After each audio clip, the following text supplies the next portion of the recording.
صلی اللہ علی محمد صلی اللہ علیہ وسلم۔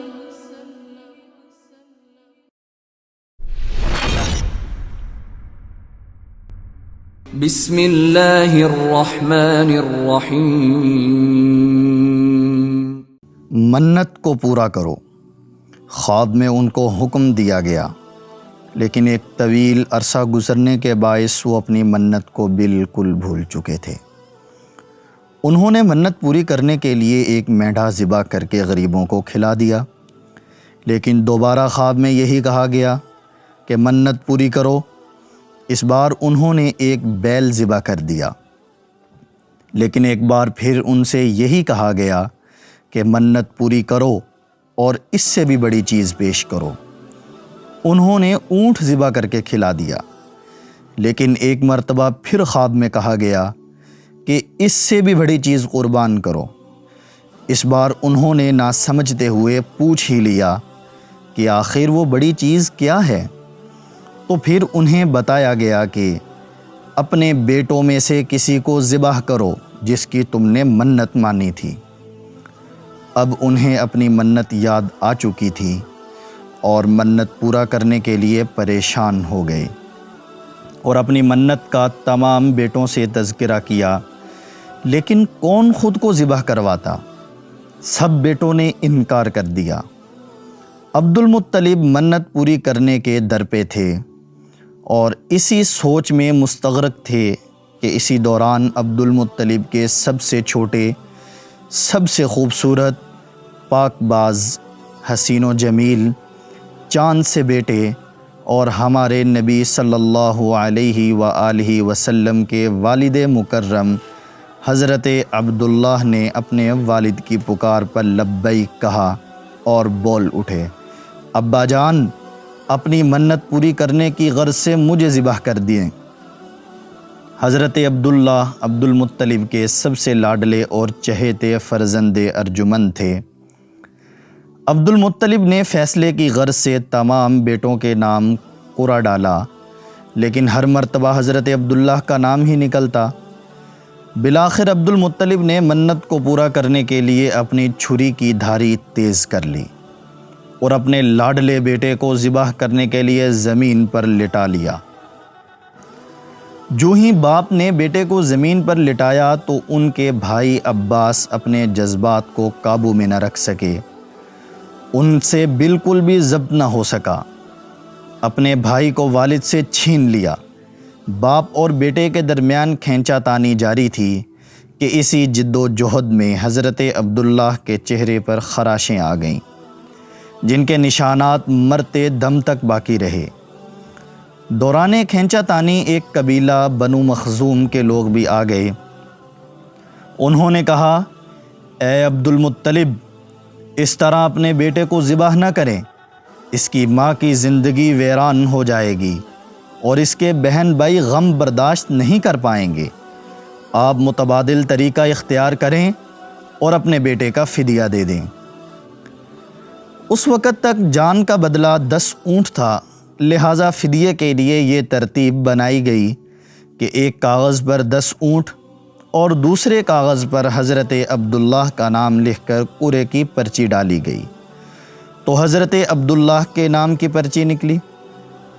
پھر 10 اونٹ کا اضافہ کر کے پرچی ڈالی گئی تو دوبارہ حضرت عبداللہ کا نام نکلا۔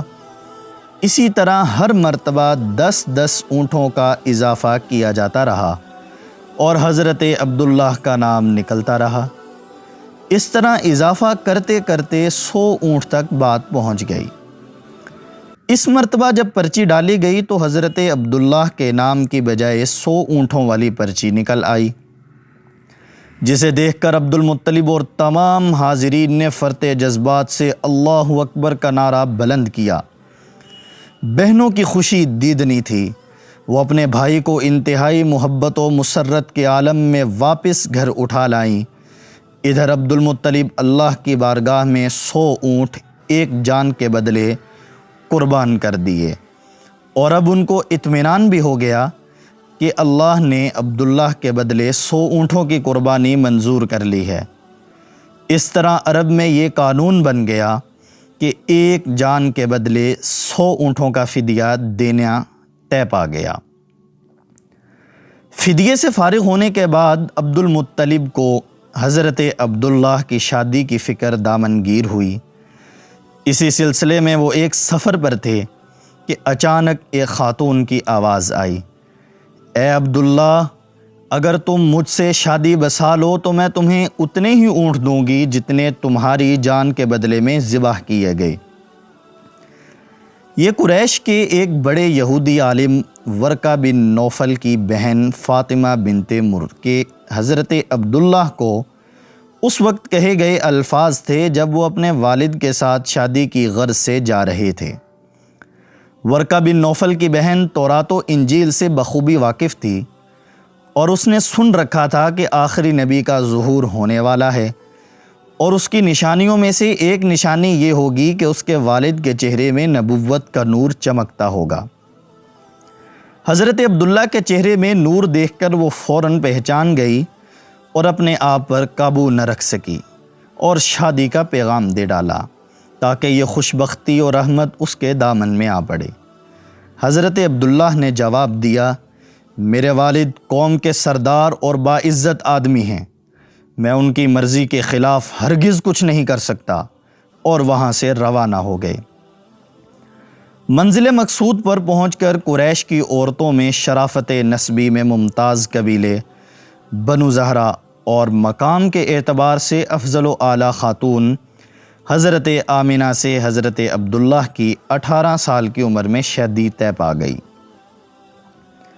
نبوت کی ایک علامت حضرت عیسیٰ علیہ السلام نے یہ بھی بتائی تھی کہ آپ کے والد کا انتقال آپ کی ولادت سے پہلے ہو جائے گا۔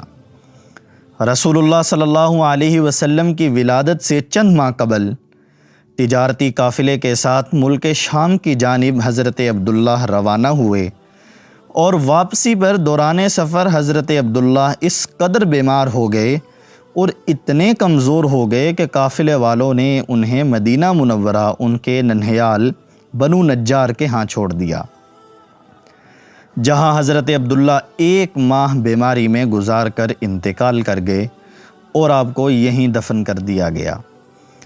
عبد المطلب کو جب حضرت عبداللہ کی بیماری کا اس وقت معلوم ہوا جب تجارتی قافلہ مکہ مکرمہ حضرت عبداللہ کے بنا پہنچا، تو عبد المطلب نے اپنے ایک بیٹے حارث یا زبیر کو مدینہ منورہ کی جانب حضرت عبداللہ کو واپس لانے بھیجا۔ جب آپ کے بھائی زبیر یہاں پہنچے تو انہیں معلوم پڑا کہ حضرت عبداللہ کا انتقال ہو چکا ہے، جس سے سب کو سخت صدمہ اور ملال ہوا۔